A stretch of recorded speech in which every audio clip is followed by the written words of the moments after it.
Au moment où le monde traverse des changements inédits depuis un siècle, cette réunion donne une occasion importante de mener des échanges approfondis sur l'avenir des instituts Confucius.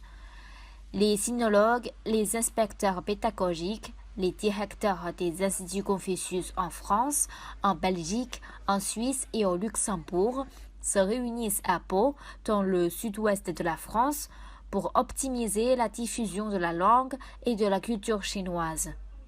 Il s'agit bien sûr d'un moment très utile, très important, à savoir d'échanger sur la façon de gérer au mieux, d'optimiser la diffusion et ce que j'appelle la réception de la langue et de la culture chinoise dans ces instituts Confucius. La réception, c'est-à-dire en tenant compte du contexte particulier des pays francophones, de France, de certaines villes françaises, et voilà.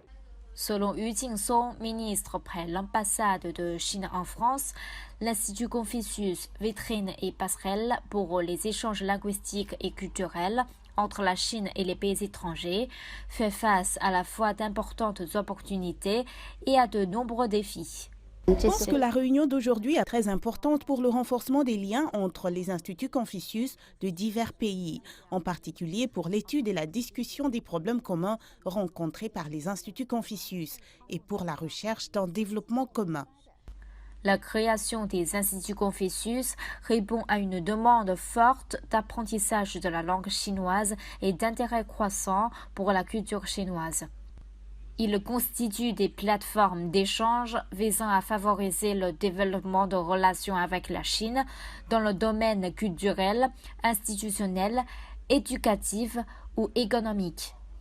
J'ai pu parler de mon expérience d'apprendre une langue étrangère en tant qu'apprenante, en tant que porteuse de ces deux cultures. Je pense que c'est très important de former nos futurs élèves dans cette optique-là, c'est-à-dire voyager entre les cultures, vivre avec la double culture.